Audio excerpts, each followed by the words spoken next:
So the survey covers the key indicators of mental health, including anxiety, depression, and the impact of screen time on Canadians' well-being. Results of this poll demonstrate the worst self-rated mental health indicators since the end of the pandemic, with more than 1 in 10 Canadians reporting high self-rated anxiety or depression. Self-rated, I think, is a really key part, but it's really interesting regardless. Alberta and Ontario showing significant increases. What other issues are Alberta and Ontario both facing? They're both facing housing crises in a significant way. It's not directly linked in the report, and there's no correlations drawn elsewhere, but it is an interesting coincidence, as we would point out. Questions about screen time reveal a significant correlation between a high amount of personal screen time and negative mental health indicators. High amounts of screen time is directly linked to mental health indicators. It's a question to ask yourself here on this show. Yes, it's easy to point the finger at the person in power. But what are you doing to take control of your own destiny? What are you doing to take control of your own mental health?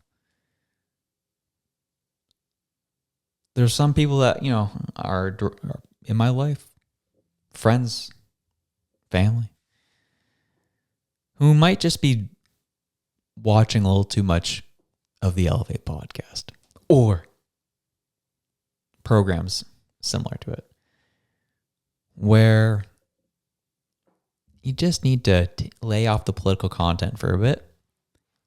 Go touch some grass. Go have some fun.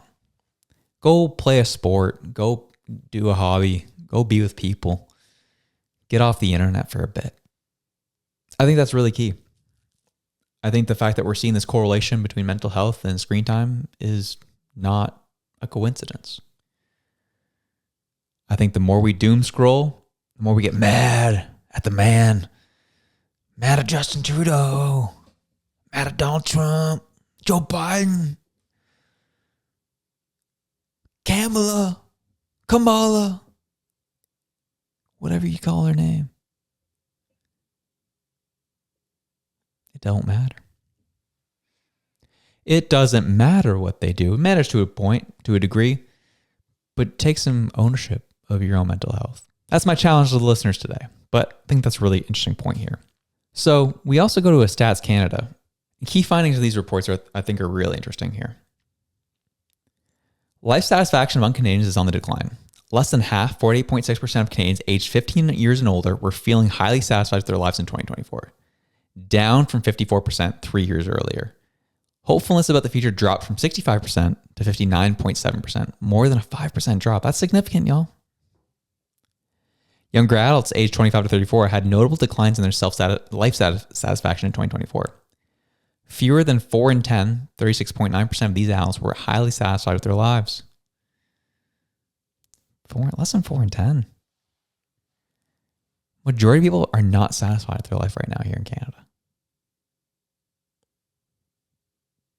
Gee. Meanwhile, seniors aged 65 years and older maintain their high level of satisfaction, with 61.5% being happy with their lives. Financial difficulties are the things to blame. Canada has a greater share of people facing financial difficulties in 2024, 32.8%, than in 2021 of 18.6%. That's an increase of 14.2%. Life satisfaction among Canadians who face financial difficulties saw levels drop at a rate of 2.1 percentage points per year from 2021 to 2024. So some areas are small, some areas are large gaps in data. I don't think it really matters, because no matter which way you slice it, the numbers keep going down. Or they keep going up in terms of people being unhappy, and down in terms of people being happy. No matter which way you slice it, people are struggling. People desperately need things to get better here.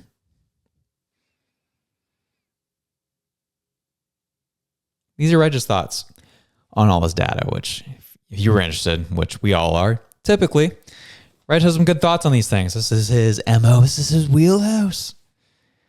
This is exactly what he had to say. This data is not telling us anything that we don't already know. Working age adults are struggling.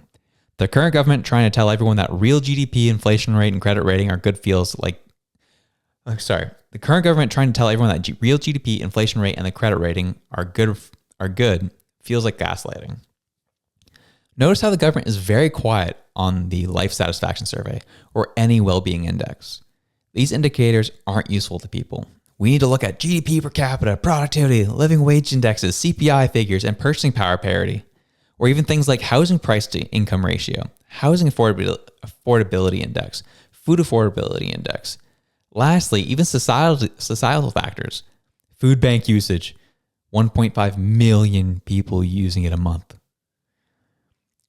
The Edelman Trust Barometer, homelessness rates, deaths to suicide. 4,500 Canadians dying by suicide annually, typically men. Deaths due to addictions. Last but not least, Reg says, don't be gaslit. We will be watching all these indicators and trends. Don't let them keep you lying in the House of Commons about how awesome life is when we can go to the grocery store and see it's not awesome. When you can walk down the street and see the food bank and it's packed up. It's not great. It's not awesome. When you can't afford your rent, you can't afford your mortgage. And Trudeau hops on a Colbert. Oh, life's good. It's a little tough at times. I guess I have some bearing over that. I don't know. I can understand why people want an election. Because I'm the person who's in power. I'm not going to talk about there being a correlation to that or anything, but it's just I'm in a place of leadership, so people are naturally going to be upset with me. What a cop-out. That was electric, wasn't it? Well, we enjoyed it. Hope you did too. If you did, you can check this video out here to the top right corner right near my window. Get over. There it is. There it is right there. And if you liked that, you can also check this one right here. We love you. Have a good one. Peace out.